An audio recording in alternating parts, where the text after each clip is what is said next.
What's up, everybody? Starting a little bit late today, but I appreciate your patience. I'm going to send Riley the invite, and then we should be good to go. Let's get these questions ready. There we go. All right, I just sent the invite.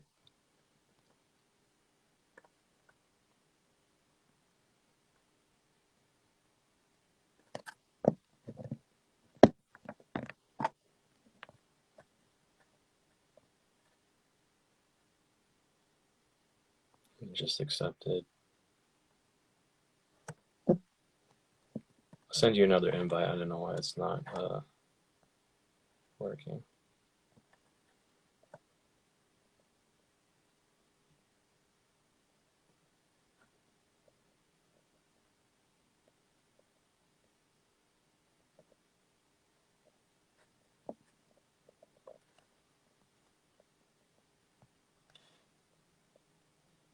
Still nothing.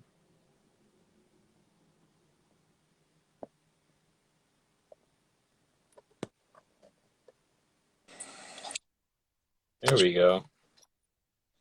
What's up, dude? My bad for the delay. I appreciate you No, it's being okay. patient with me. Sure. Cool. All right. How's it going? Good. How are you? Not too bad.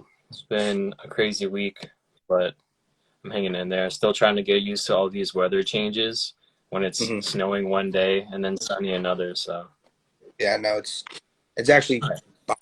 allergies so bad right now. Like I can't fully breathe out my nose. Very annoying. That's rough. Yeah, it's tough. Yeah. Some of my clients have like the same issue, and I feel bad because it's like I train out of my garage, so like a lot of the pollen stuff's been kicking up. Mm-hmm. Yeah. Are you still training All at right. Crunch? So I'm gonna try to keep. No, no. I was training there for a little while, but then I ended up getting COVID from who knows, because it's Mm-hmm. always like crowded in there. And then ever since then, I was just like, all right, like I'm gonna stay at home, and then it's been like that for a while. But I want to like venture out and train whatever more places with people, but I'm probably gonna wait until I switch to bodybuilding stuff, so that way I Mm-hmm. can actually like have use for machines and stuff like that instead of just using the bar. Yeah. Um, all right, one sec. All right, so I'm gonna try to keep this one under an hour because all the other videos I've done when the interviews are like over an hour, it's like super hard to download. But I also don't want to like limit you, so let's I guess get right to it. So I'm super hyped for this interview for a couple different reasons. One, your lifts are very impressive, and then two, you were always my favorite person over at Crunch. Like when you were like the manager over there, everything was great. But then once you left, like I feel like it kind of went downhill a little bit. So I like kind of miss like talking to you and blah blah blah because you were always like super helpful with everything, and you gave me like a lot of different advice for not just lifting, but also like supplements and stuff like that. So that was cool. Um, so thank you for that, by the way. Of course. My first question for you is how long have you been lifting and what got you into lifting in the first place? And then the second portion is what are some of your best lifts? I've been lifting for, I have to say, since I've been 15, so I'm 25 now, about 10 years. I used to walk to the gym down the street. When I turned 15, 16, I was able to go to the gym, being that age and being so young. And when I say like I started lifting at 15, I didn't really know of what I was doing. I would go in 3 days a week. I would do arms and then, call it a day. I didn't know. I had no idea what part of the body I was doing, what I was doing, what lifts to do, how to get bigger, how to get stronger, stuff like that. And it was a lot of trial and error in doing so. Uh, but so I would say, I seriously got into it about 16 years old, 17 when I started driving, really um, turned it up a little bit because I was able to go 5, 6, 7 days a week, whatever the case may be. And what got me into lifting was, I never played a sport. I played maybe freshman year high school football, barely, and I didn't play. I was terrible. So I guess that kind of pushed me toward it because it was more of an individual sport, bodybuilding and working out and stuff like that. Like, team sports weren't my thing. I don't really, to be honest, watch any sports to begin with. So I really um, took into bodybuilding and powerlifting, furthermore, just because I didn't watch anything else. So I wasn't into anything. Yeah, got you. That's crazy because so first off, it's hard to believe like how young you are, but like how much you've done in that amount of time. You know what I mean? So especially like with obviously like how impressive like your bench is. Yeah, people don't always know like how to train properly or train specifically for stuff, but the fact that you've like done what you've done is like really impressive in that amount of time. Because it's like similar for me. I started lifting when I was like 16, had no idea what I was doing, and then it wasn't until more recently when I got into powerlifting, like the last like 2 or 3 years, I actually understood like how to specifically train for stuff. But I just wish I knew all this stuff like when I was younger. So what are some of your best lifts? Definitely my bench press, obviously. I mean, my top 225 was 56 reps. My max was 445 at Jersey Strong. I also squatted with a safety bar. I don't really remember the name of the certain squat. I know there's a certain name for it, but when the bar is in front and you hold onto the bar with the safety bar around the neck, I did 565 for 3. So Gotcha. that was the most I've ever put on my back. That felt like a house on my back. That was heavy. Um, Yeah. Other than that, I don't deadlift. I haven't deadlifted since God knows when. So I couldn't say that was part of my big 3. Dumbbell pressing, I know that, and for bodybuilding, I've done 150s and I put 15s on top of them. So 165 for 7. Anything else, I haven't lifted heavy like that in a long time. So I would say those are probably 3 lifts that I'm most proud of that I've done, especially the 225. Yeah. Yeah, that's like super nut. The best I've ever done with 225 is 26 reps. So the fact that you like doubled my number and then some just completely like blows my mind. It's stupid. And then I would say like my old lifetime goal was a 405 bench, but I feel like I'm probably gonna hit it by the time I'm 30, like if I train right and I'm safe and blah blah blah. Mm-hmm. But now I'm kind of leaning more towards like 425 or 455, but the fact that you're kind of like already there, like that's nuts. Yeah. So my next question for you is, I'm sorry, go ahead. No, I was gonna say that. I was gonna say, like, you just gotta really work toward it and practice. Bench pressing is like one of those moves where you have to practice. You can't switch to bodybuilding, do a bunch of dumbbell presses, then hop on a bench and expect to hit a PR for the first time in 6 months. It just doesn't, it doesn't work that way. Yeah. You have to, it's one of those moves like deadlifting, benching, and squatting. You have to basically practice the lift. You have to work at it to increase it, which some people don't understand.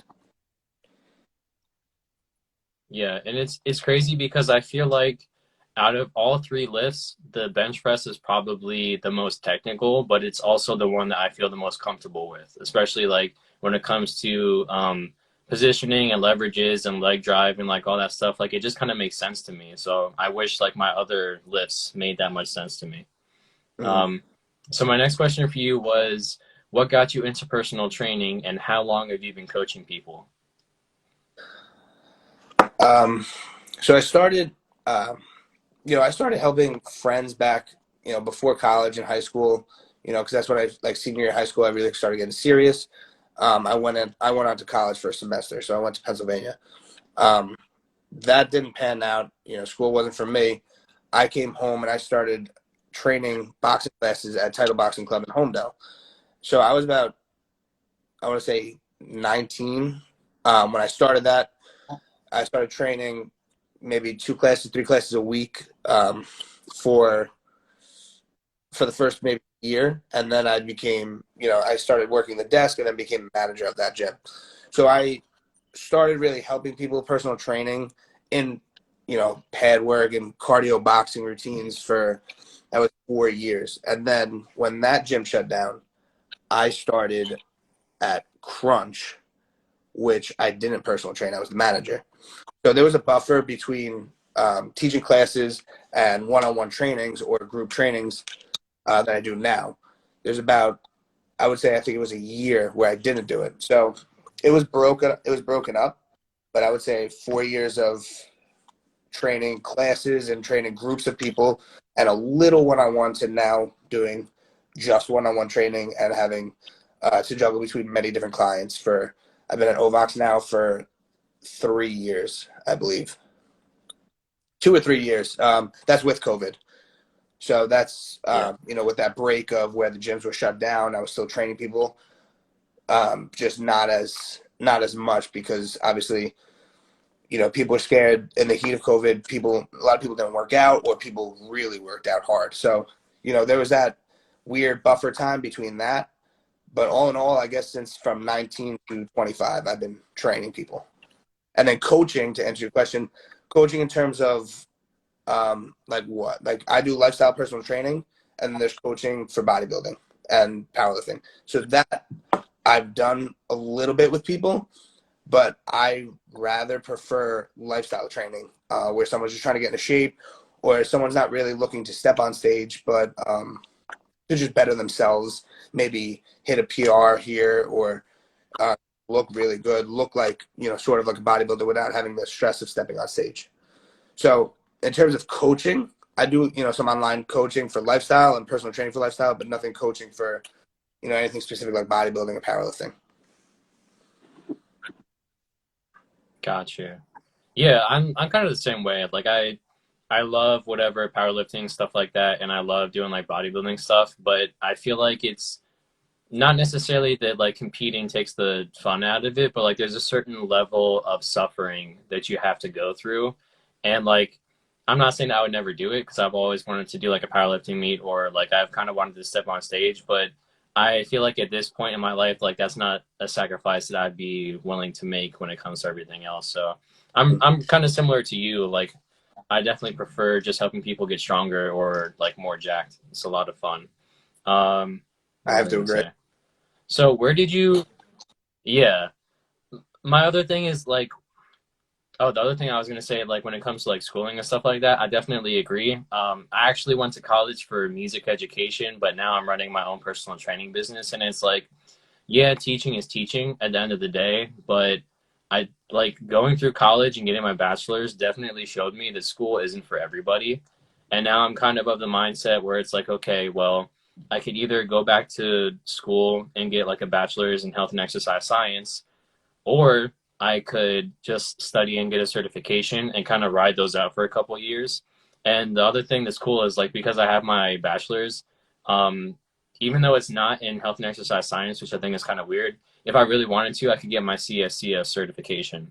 So Mm-hmm. it's like I definitely agree. Like school is not for everybody, so I feel like you just have to use like the pros and cons and know what you actually want to do with it.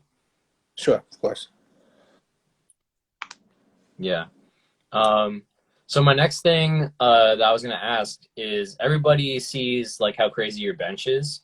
So first off, where did you kind of learn like how to train and program for yourself? And then also what has helped you get your bench to where it is today? So I basically self-taught myself. I've never had a coach or someone of guidance to teach me um, like how to do that specific movement or any specific movement. To be honest with you, it was all self-taught between talking to people in the gym, talking to people that are bigger than me, stronger than me, or the old-fashioned YouTube videos, stuff like that. They're, as much as we laugh at some of these influencers and some of their workouts and stuff like that, a lot of them have a lot of good things to say.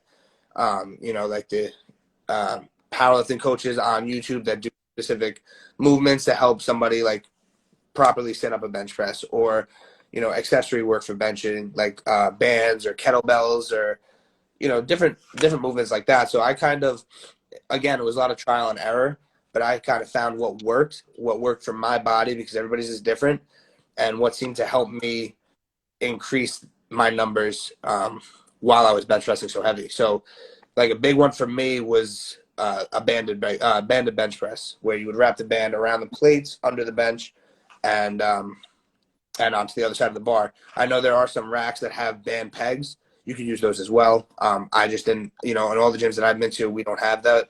I just have a typical commercial bench press. Another big one that I used for stability was where you tie the bands around the kettlebells around where the plates go on the bar, the sleeve, and let those hang. Those are extremely hard because as soon as you take that bar off the bench, it's like a tsunami bar. You can't really stabilize it as well. So that really helped, increase the strength of my shoulders, my front delts, and just being able to balance the bar. Because you see a lot of people bench pressing, and when they obviously can't do the weight, they drop it on their chest and they kind of airplane it, right? And they're not stable with the weight. As long as you keep that weight even on the whole bar, it makes the lift so much easier. It's very important for injury prevention, right? So as soon as if your left arm is not pushing, your right arm's going to push. Either the plates are going to fall off or you're going to tear your pec. Something could happen.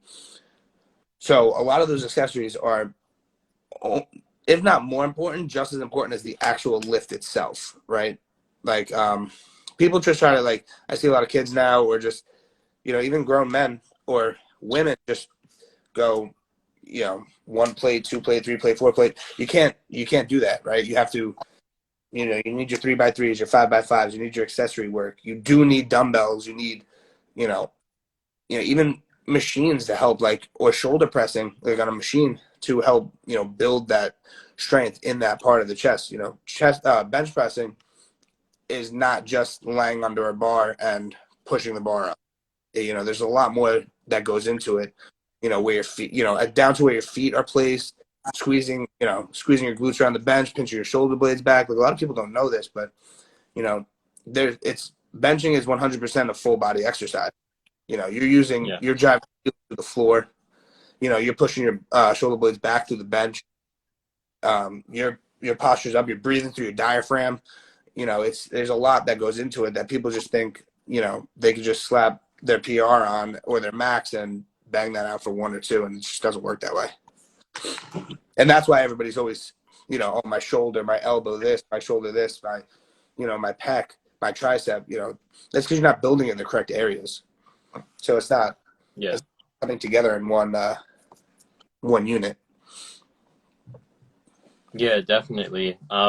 Completely agree with everything that you said, especially it's interesting because you can pretty much learn how to do anything on YouTube now. And it's crazy how young all these kids are getting freakishly strong because of the access to information that they have.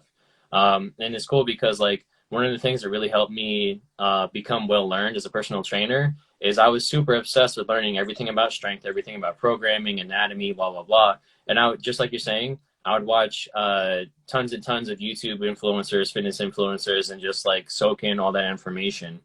And it's cool because then when I was actually studying for my certification, I was like, oh, I already know all this stuff. It's just putting a little more science to the bro science. And then also, like you're saying, for the accessories for bench and stuff like that, I'm a huge advocate of overhead press to build up those pressing muscles like you're talking about. I would love to try the kettlebell or the tsunami bar. That sounds like a lot of fun, especially because tempo or pause work is cool, but it's not going to hit the stabilizing muscles as hard as what you're talking about. And I also love using bands and stuff. I find I just have to be careful with how much volume that I use, because if I don't make sure I can hit the set and it's a struggle, then you're at risk for beating your shoulders up. So it's all a trade-off, but yeah, that's cool. So let me see. Oh, so the next part of the question was, how have you kept your shoulders and elbows healthy? So one thing that I really struggle with is between low bar squatting and benching in the 300s, my elbows tend to kill me. So it's kind of an auto-regulation thing over time, but how have you managed to hit the volume that you do and also the weights that you do and kept everything healthy over the years? Yeah, so we'll start with my shoulders first. My shoulders I keep healthy from a lot of mobility work with the PVC pipe. Bringing it around to your back, turning, bringing it around to your stomach. And you couldn't see my hands, but you can also go to band. I do that. I probably do 50, 60 reps a day before I lift. Going one at a time, one hand over the head and then back around. different movements like that that's going to not activate the muscle, but loosen the rotator cuff and warm up the shoulder overall. Constantly turning your arm forward and back. So that's really helped my shoulders. Also, honestly, just knowing the load you could put, right? So I obviously know I can't bench 500 pounds, so I'm not going to put 500 pounds on a bench press and try to struggle to get that up. You have to feel the weight. You have to know that your body can handle a certain amount of weight, right? And that's the same thing that goes for your elbows, because your elbows compared to like your bicep, your tricep, your shoulder, it's small and it's a joint. It's not a muscle. So one thing that you could do to make sure your elbows don't hurt is, when you come down on your bench press, your elbow always has to be right. So when you're here and you bench, your hand and elbow should always be in line. As soon as you come like this or like this, your elbow's going to go, and your shoulder. So I found that making sure that 90-degree angle, it takes you a long time to really practice it. Like I said, bench pressing you have to practice it.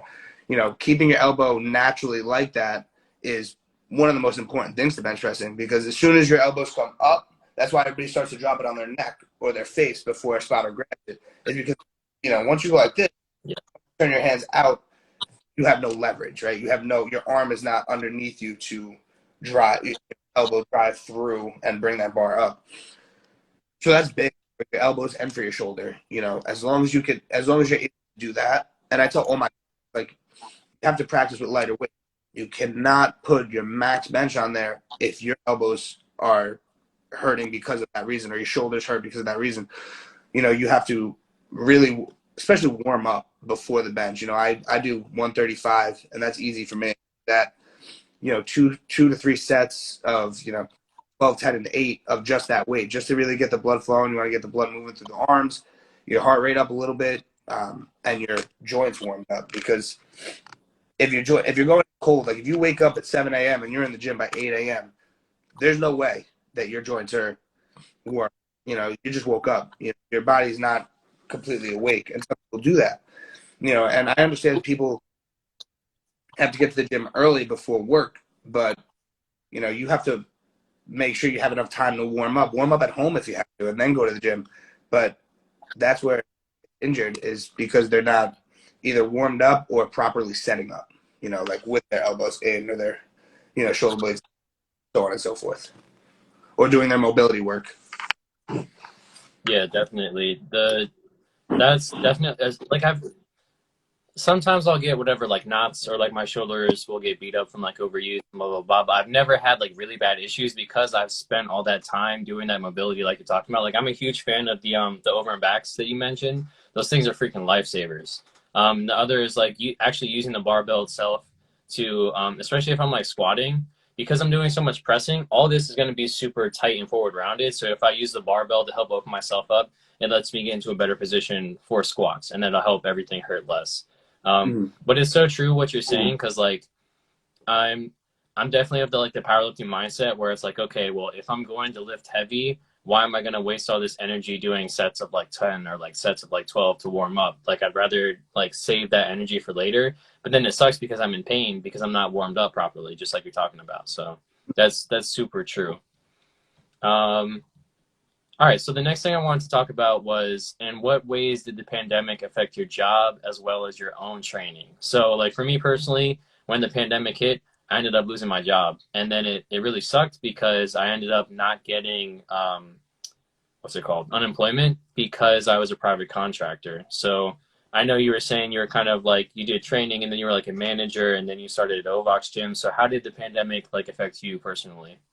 So, thank God I was at Ovox, because I just want to say thanks to the owners, because they took us in as trainers, and they paid us the pandemic. Never had to collect unemployment, which was great. They paid us our salaries. Wow. So I really want to say thanks to them. That helped out everybody, including myself, a lot. I didn't have to lose my job. I didn't have to go on unemployment, and it was incredible. So I just started. I had a small clientele. I had a small book, and book of clients, for anybody who doesn't know.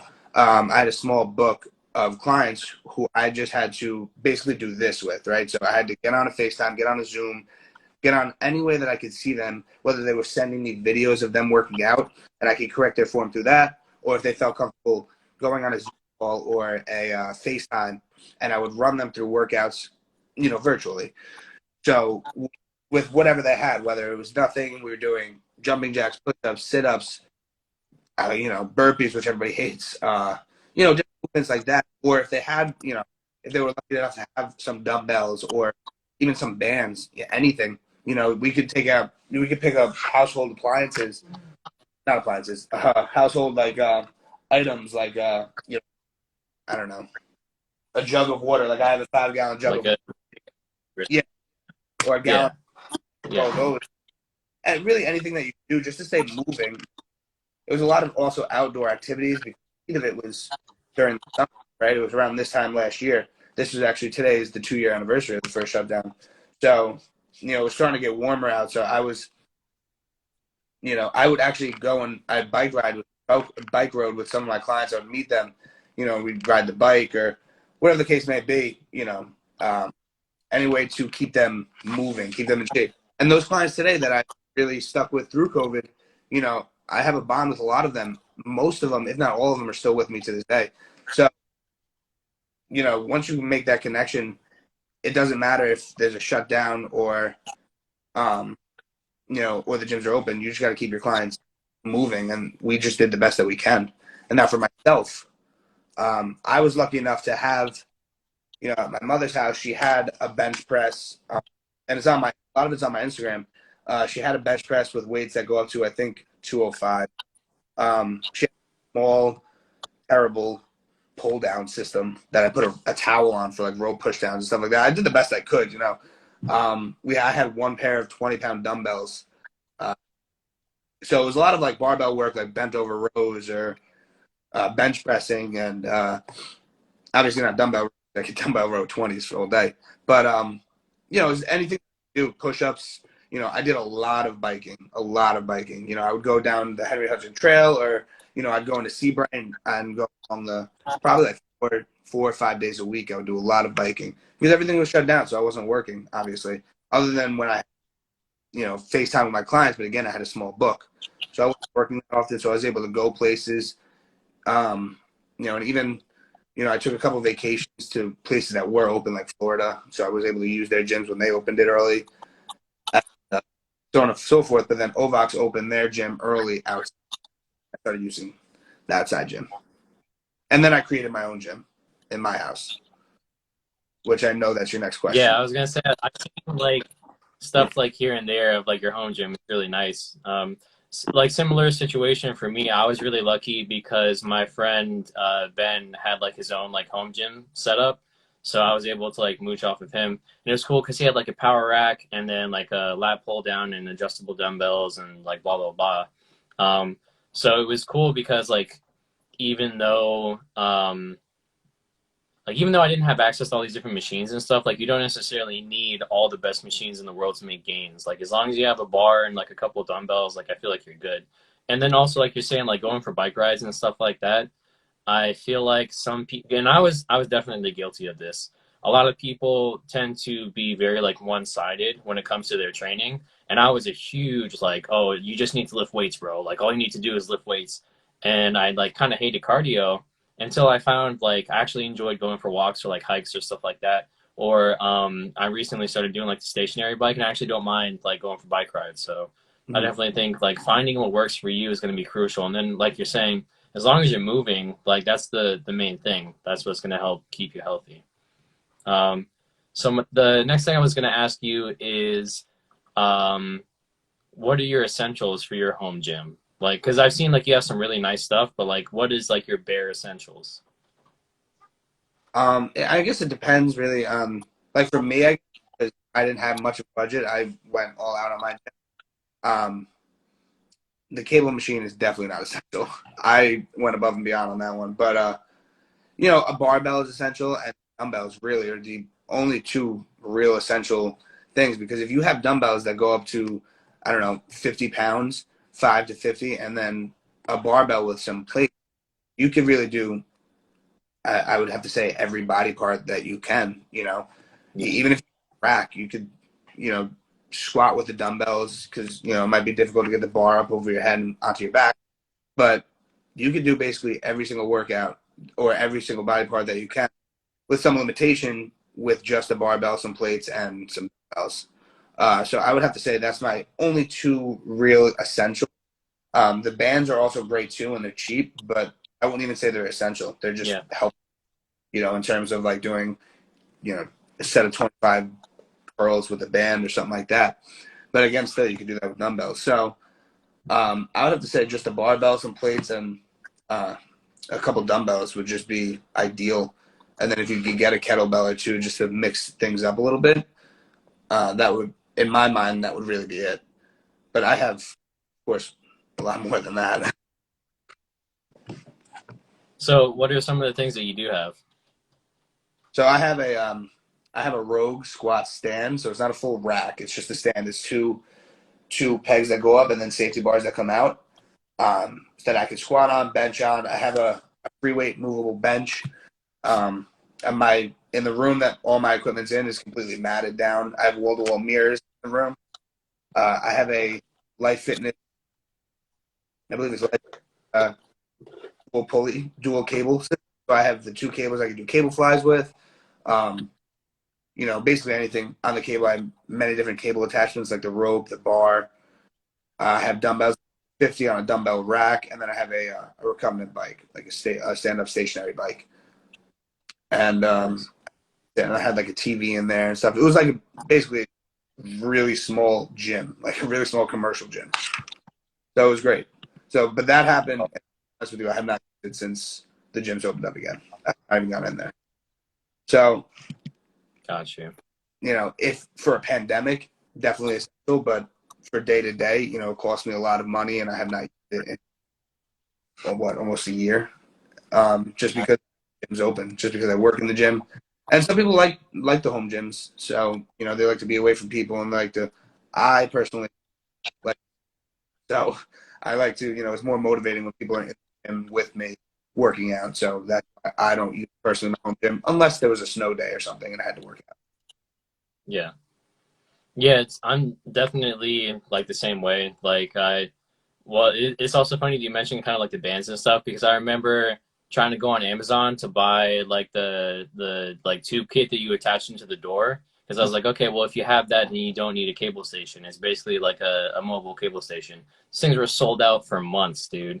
And then I finally managed to like order one, and it didn't come until months later, and it was like the crappiest rubber in the world, and everything just like broke as soon as you used it. It was crazy, but now I've definitely spent way too much money on my setup, but I also kind of like don't regret it because my rationale was like, oh, it's fine. It's a business expense. I'll write it off on my taxes. And it's like, then you spend whatever, almost $2,000 on a dumbbell rack. So yeah, Yeah, I'm definitely like pretty bougie, like when it comes to the equipment. but do you still use your equipment? Yeah, for sure. And I mean, like, obviously, it's kind of different because that's part of the business. But like you talked about, like, I definitely feel more motivated with like the social aspect of a commercial gym. But there's also, and I know, like, I remember one time when we were over at Crunch and you were really pissed off because you had been waiting like almost half an hour for a bench. And it's like that kind of stuff. Like, to me, that's what makes it worth the expense. That crunch specifically was so overcrowded. It was wild. I mean, we had, at Somerset's Crunch, because it was right next to Rutgers, we had 6,200 active members, and 10,000 over 10,000 members in the system alone. So on a Monday night at 5 p.m., there was a time where I had a piece of paper and write down people's names as a list for the bench press. Wild.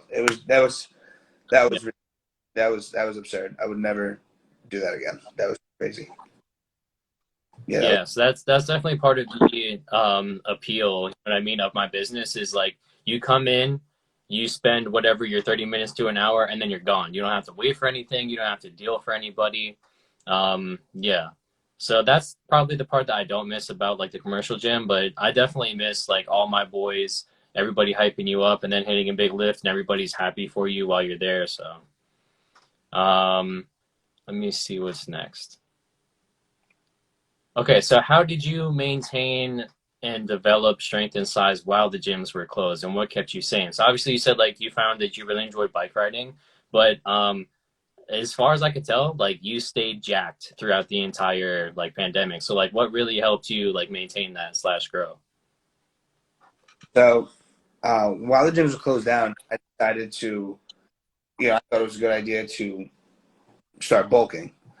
So I was eating about 5,300 calories a day, along with still being able to work out very little, like, with the bench press and stuff like that. I definitely got fat. Don't get me wrong. I appreciate you saying I was jacked, but I had pictures. I was definitely not, what I am now. I was definitely stronger than I am now, but I was 230. I got up to the weight of 230 at 5'8". That's big. That's heavy. And right now I'm sitting at 5. So that's 25-pound difference. I couldn't even imagine being 25 pounds heavier right now. It was the point where, Yeah. I was, and again, I was really strong. I was working out every day.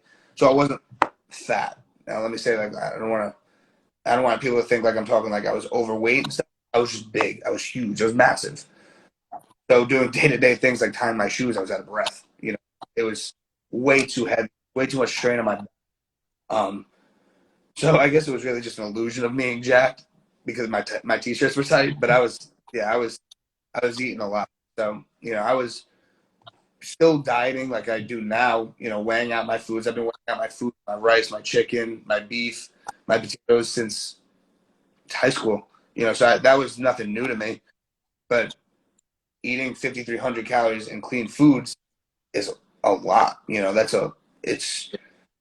eating 200 meal easily. You're eating almost 300 grams of protein, and trying to keep my fats low was awful. It was so hard to do.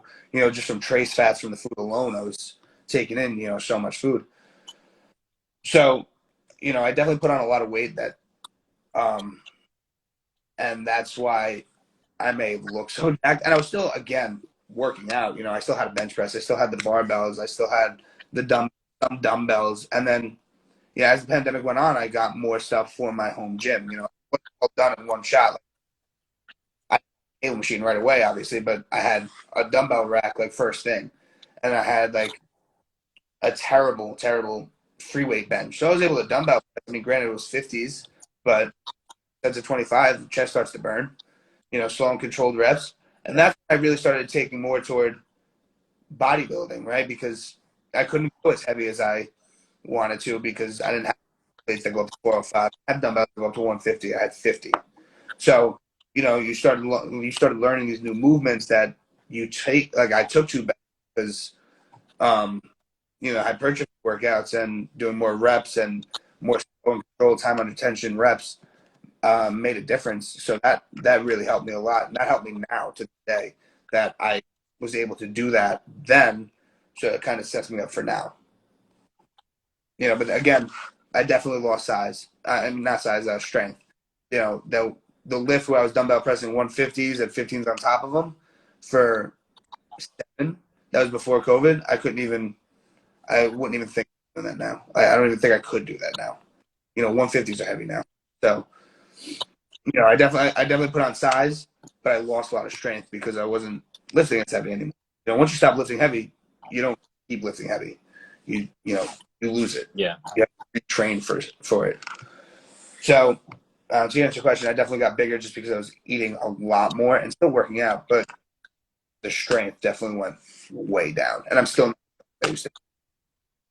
even if I'm like, look bigger and I weigh less, but I'm nowhere near what I was. I hit 405 for 5. So then now I can't do that. Now I did it for 2.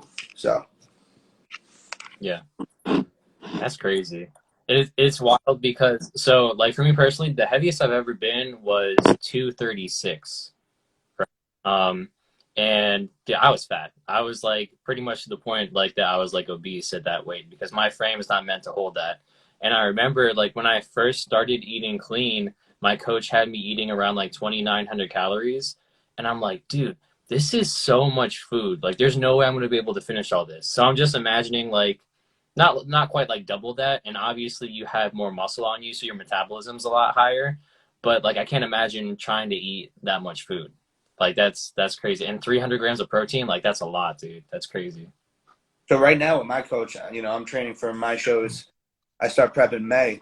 Right now I'm eating, I post my meals and I eat 355 grams of rice, 8 ounces of ground beef or ground chicken breast, 6 times a day.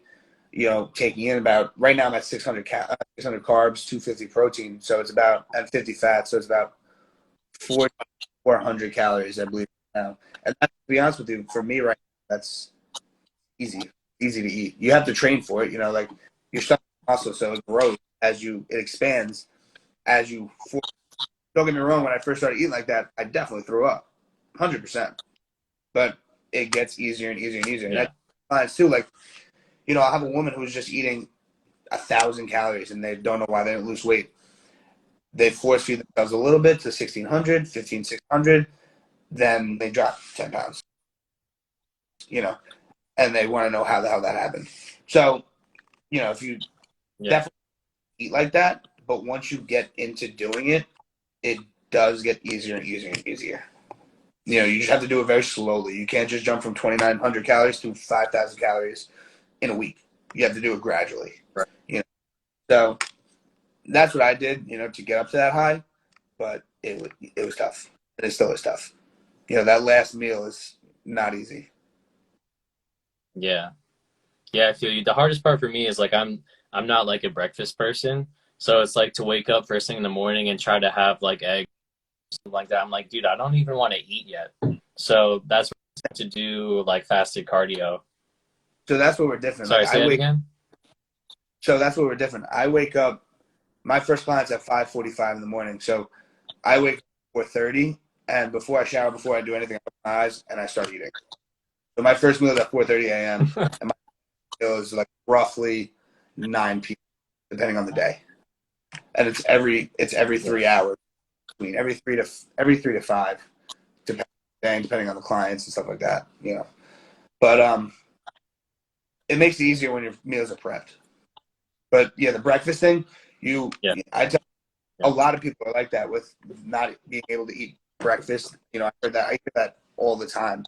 And really, you just have to start doing it. You have to build that to the point where eventually you'll be hungry in the morning. You'll wake up hungry.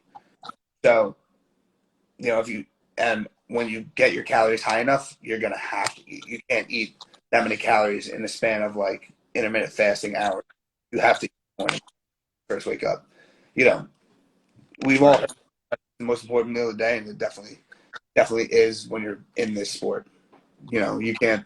You have your fasted cardio. Like my fasted cardio would be at 4, but I would have to eat at 4:30. 4:45, depending on how long the cardio. So when you're trying to get in that that amount of calories, you have to eat in the morning.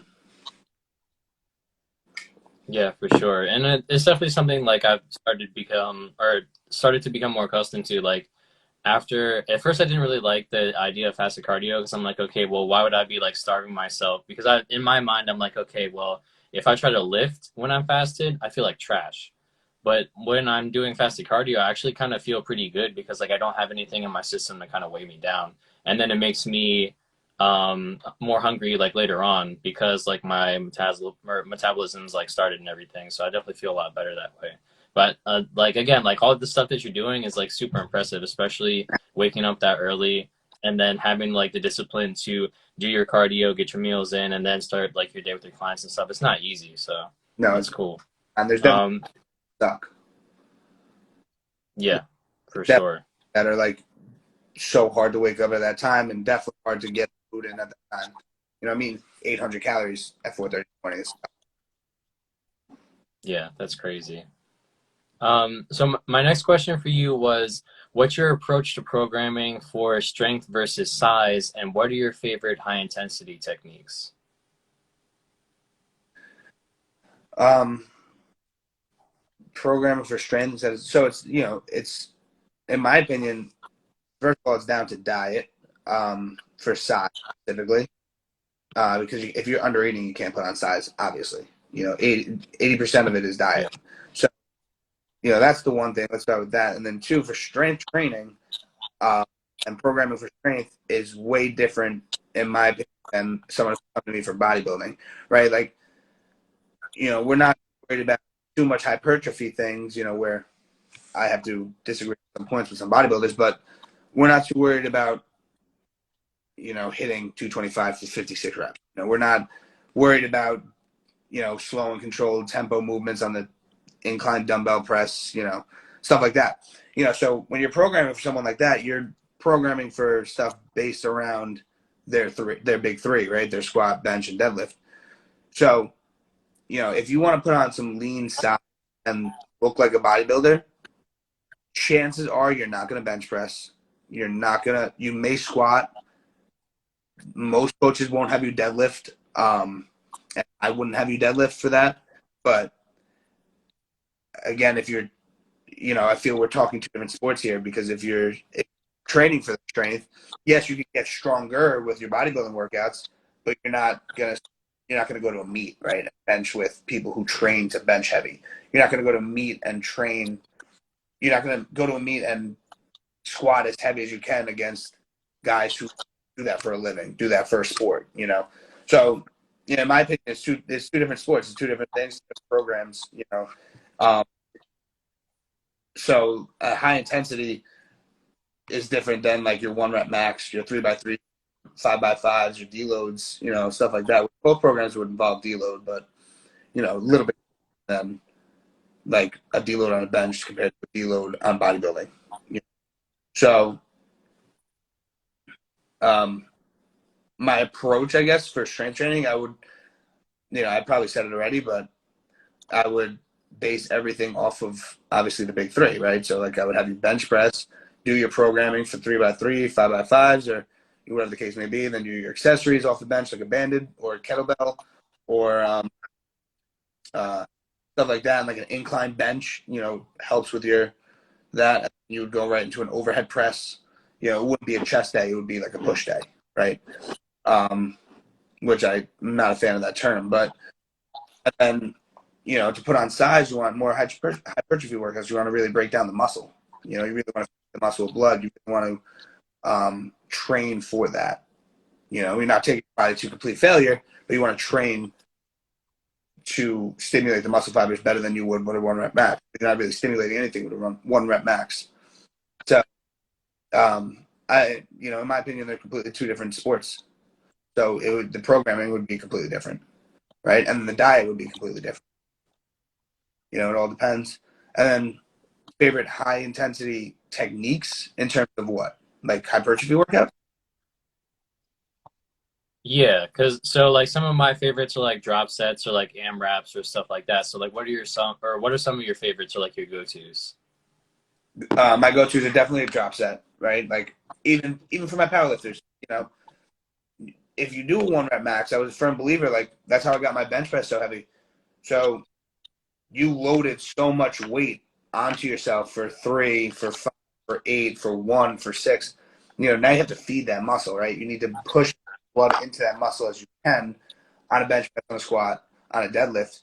So you definitely want to, I do it on most lifts actually, drop set. You want to drop the weight, and I'm not talking like 50%.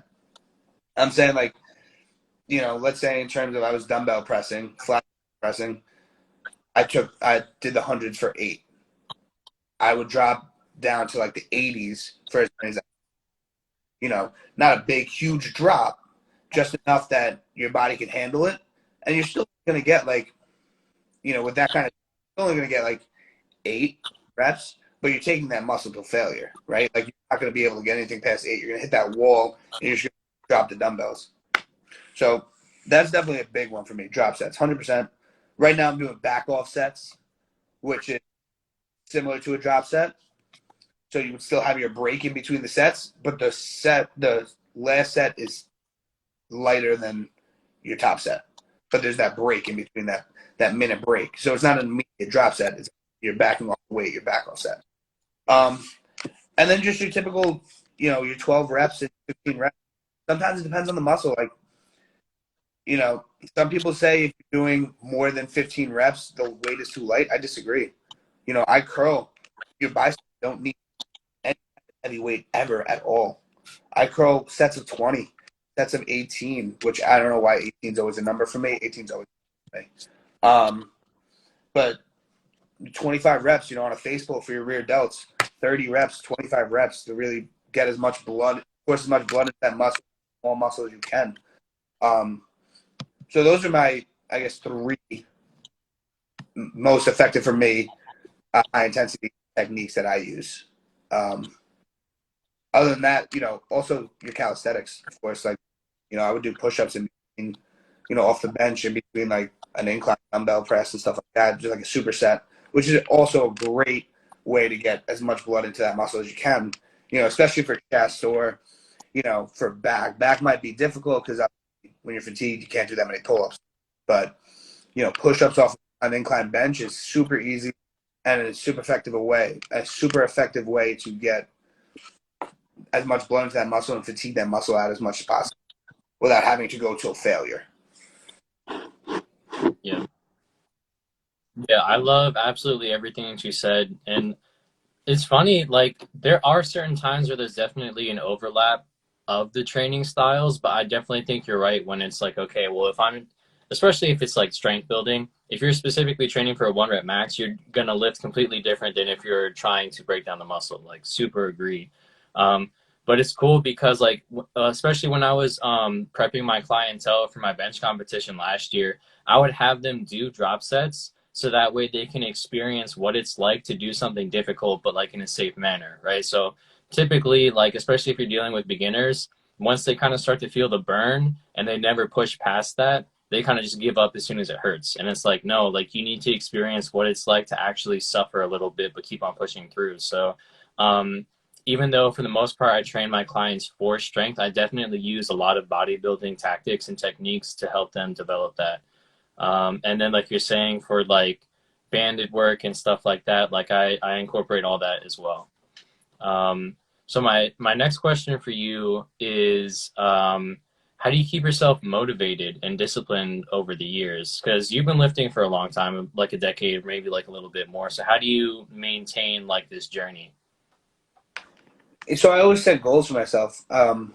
That's the number one thing. Honestly, I tell everybody, clients, not clients, people starting out, you know, set a big goal and then set smaller goals in between that. Okay, I want to hit 405 on the bench press. That's my main goal. But let's get to 365 first. Let's build 365. That's small accomplishments are still accomplishments, right?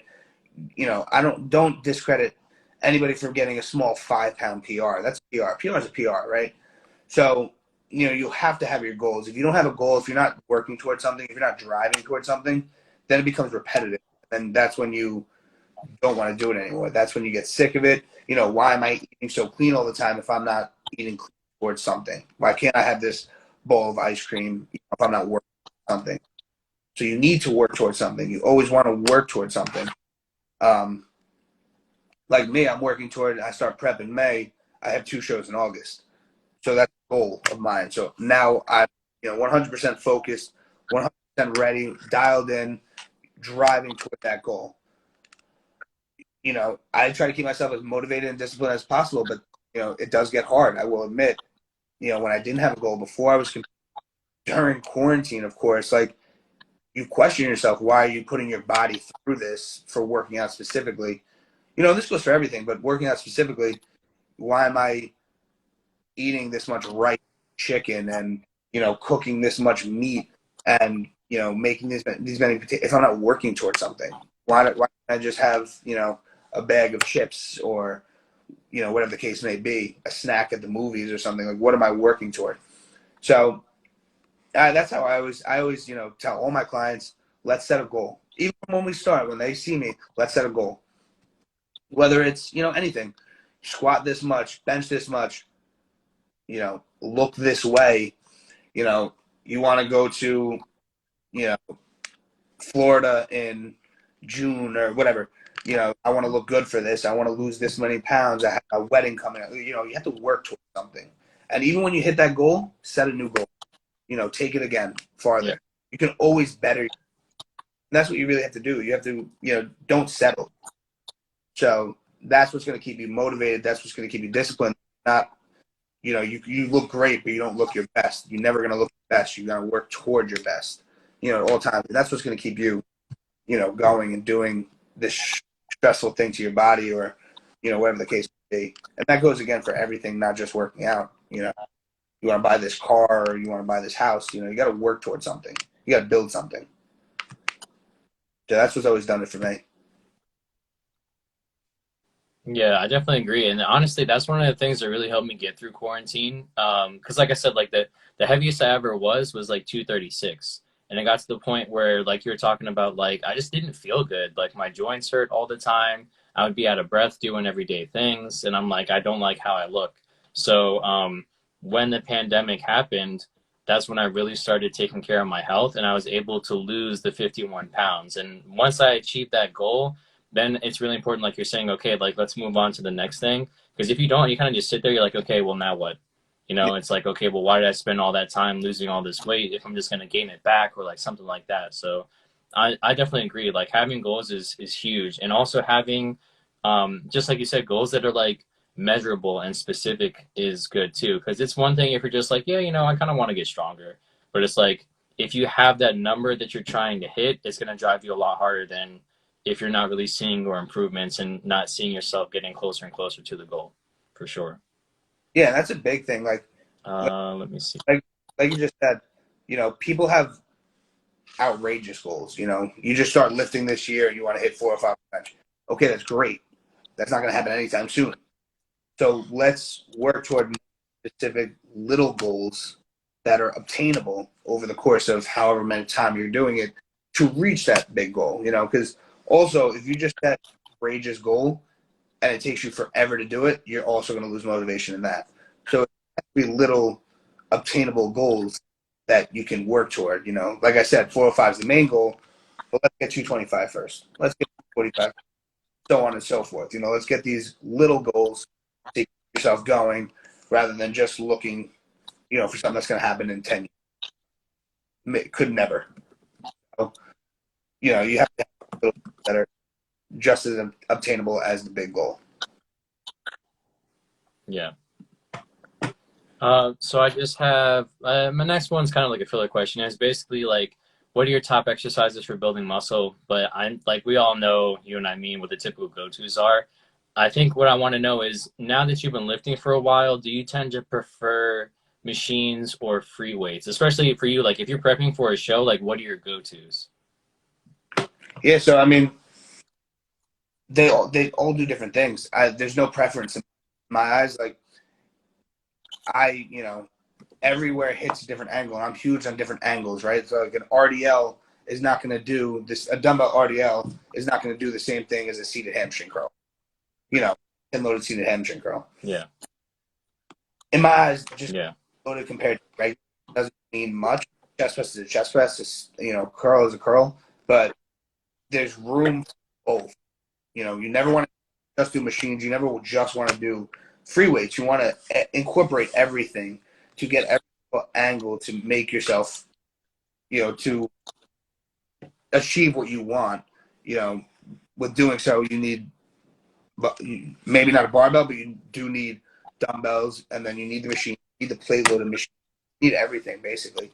You need even the machines, the things that you do calisthenics on, like a Nordic curl, or like a pull-up bar. You need everything. It's not just like, to be honest, it's not just a preference in my eyes. It's both are necessity, if you will. And free weights compared to plate loaded machines, compared to peg machines or cable machines, it doesn't matter. You need everything. You want to hit the muscle. You want to isolate the muscle in different ways. Like doing a hammer strength shoulder press is different than doing a dumbbell shoulder press. They're both shoulder presses, yes, but one you have to worry about arm stabilizing the weights, and one is just like basic raw power. That you're pressing over your head. You have to worry about your form because it's locked into a position. So both are definitely, all three of them. Everything is all necessity in my eyes. I mean, I go, even when I'm in prep, I'm off season, it doesn't matter. I'm using everything, and I'm not running around the gym like a playground, but, I have my exercises with dumbbells. I have my exercises with machines, and then with barbells and so on and so forth. So nothing is, they're all necessities. There's no. Yeah, definitely. And I love what you're saying about like using different tools for different reasons and then also hitting things from different angles. Because I know that's more so like a bodybuilding thing than like a powerlifting thing. But I feel like for a lot of powerlifters, they tend to be, and obviously because this is like the nature of the sport, but they tend to be very strong in only three positions, right? Squat, bench, and deadlift. But if it comes to like overhead pressing or like their lateral movement or rotational movement or stuff like that's where they start to fall apart. And it's like, okay, well, yes, those are your staples, but like there's more than just these when it comes to developing uh not just your strength, but also like physique and stuff like that. So super agree. Mhm. So my next question, I just got two more after this. What advice would you give someone who's just starting off their lifting journey, and what lessons have you learned the hard way? Yeah, I like this question actually. So my biggest thing I didn't have that I wish in a million years that I did do is hire a coach, hire a cheap personal trainer, hire somebody who has the knowledge that you do not have.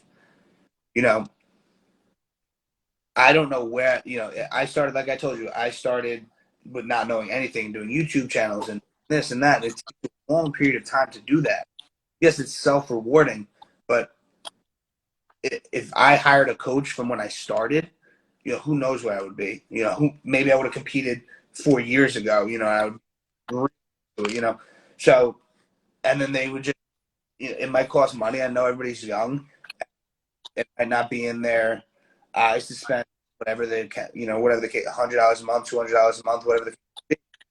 But they're going to learn that forever, right? The coach is going to teach them something that, yes, it's going to cost $100 a month now, but you'll know that information for your whole lifting career. So, in my eyes, it's especially when you start out, it's priceless, right? Like that's information given to you that someone's telling you to make you grow better. And I know not every coach is, all knowing, but you take a little bit from everybody, just like you do. You take a little bit of everybody, and then you see what works for you, so that you achieve those goals that we talked about. Even you don't have to worry about trial and error.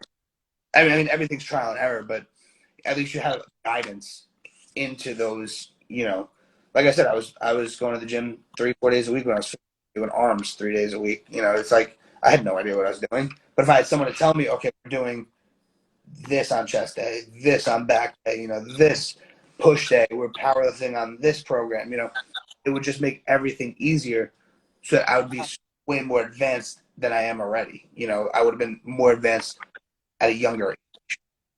And I tell everybody all the time, I'm like, listen, if you don't know what you're doing, get a coach, a personal trainer, someone who's good. Because not all are great, but you know, talk to somebody that knows what they're doing now to help you better yourself early in the game rather than later. Because that's when you get hurt. The trial and errors. What lessons have I learned the hard way? Um, Form, any kind of form. Really, like, you know, I mean, granted, I never had really a serious injury.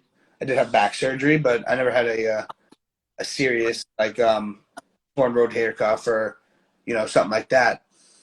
I I was lucky enough to not have that because I learned my form, and I don't want to flow my own here, but um, I just got lucky. I was lighter weights, I guess, but maybe if I had somebody to tell me what I was doing, I would have known better earlier in the rather than later. So, like I said, my shoulders, my elbows, my knees are all healthy. So I didn't really learn any lessons the hard way, but there's definitely things that I did then that I wish 100%. Like any heavy ego lifting, because everybody does it. I don't care what anybody says. Everybody does it. I wish I could do obviously any of that. And if I had someone tell me that I was doing that, I would have stopped it then, but I didn't. So I guess that's ego lifting is a lesson learned that I don't do anymore. But still, I tell you should always get somebody who knows what they're doing at an early age, so that you better yourself in the future. You only look out for yourself in the future. Yeah. Yeah, it's so true. And it's funny because it's like a lot of the trial and error stuff you talked about are definitely stuff that I've been through before. So for me, when I was first learning how to program, I would always look up, okay, like what's the main compound movement? And it's like, okay, cool. Now, what are good accessory movements or like mechanically similar movements that's going to help us get stronger, right? And it's like, okay, cool. But I also want to have the best bang for my buck because I'm like, okay, well, why would I spend all this time doing isolation movements if I can hit multiple muscles at the same time? Not realizing if I do deadlifts and then I do front squats after, yes, front squats are going to help my deadlift get stronger, but I'm already going to be fried from doing dead. So doing front squats right after is also going to completely fry me. And then you'll have nothing in the tank to build, let's say if it's like a pull day, if you will, to build up the rest of your back and your biceps because you're just going to be done. Yeah. So definitely, like you're saying, like hiring a coach that actually knows what they're talking about and that shows you how to program properly, fatigue management, blah blah blah, all that stuff is super good for sure. And that's the same thing. Um, Go into personal training, you want to go into coaching, hire a mentor to help you, right? Like if you want to go into coaching, there's plenty of coaches that are mentors that show you the way and give you the path to become a coach and to become a personal trainer. So if that's like a goal of yours, you know, don't trial and error with your clients because you'll lose. Then you'll kick yourself wondering why I lost this person, why I lost this person. Have a mentor to teach you more knowledge than just you working out alone, how to train other people, so that it just helps you. You know, obviously it costs money, but if it's in the budget, you should definitely look toward that, and that's the number one thing I tell everybody. yeah, I don't know if he's still in the chat, but one of my boys in the chat, Building Beast, he just said, and I like this has stuck with me. Coaches need coaches too, and like I realized that especially like running my own business. Because it's just me, I'm not going to have all the answers to everything. So having a nutrition coach or having someone who helps me with programming or like how to do powerlifting versus bodybuilding, all that stuff is crucial because it's like, okay, well, now I'm absorbing everything. Like you're saying, getting the best product possible. So definitely agree. Um, my last question for you is what are your personal career and fitness goals for the next year? So as I said before, I'm starting in bodybuilding. I start May for 2 August shows. Talk to my coach, Tim English. Every calorie counts. He's coaching me right now for my first 2 shows, and we've talked about another show in October. So right now, those 3 are on the book. And my goal, truthfully, my goal for me in fitness is to become an IFBB Pro. That's what I want to do. That's what I want to be. I want to step on stage with some of the best people in the world, and I want everything I have and leave it all on the stage. And that's what we're looking to now. That's what we're starting. My first show is August 13th in Vermont, and then I have another one the week after here in Newark, and October one is. And that's just a stepping stone, right? So, like, I just started with my coach. So, like you said, every coach has a coach. I have my own coach.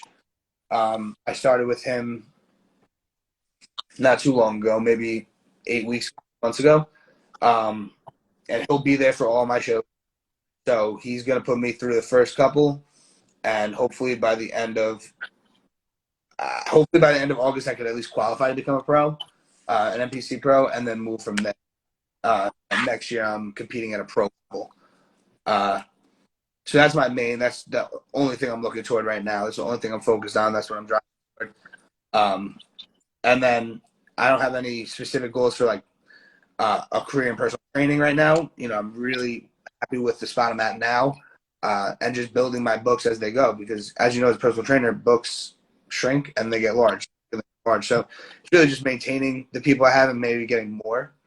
But right now, I'm only looking toward becoming a pro bodybuilder and competing in the body division. So that's my main number one. That's what I'm working toward for the end of this year. Nice, dude. That's awesome. Yeah, I was gonna ask you like what like if you're gonna do like classic physique or something like that. So that's awesome. Yeah, I definitely think you have the genetics for it and also the work ethic. Like, because again, like everything you do is mad impressive. So I'm definitely rooting for you. I hope it all goes well. Um, Thank you again for sharing your time with me. I really appreciate it. I appreciate you always like just being like willing to share with people. You know what I mean? Because some people like they try to keep it all in. So thank you again for your time. Yep. Is there any other things you want to talk about before we go, or any questions you had? No, I didn't have any questions. Cool.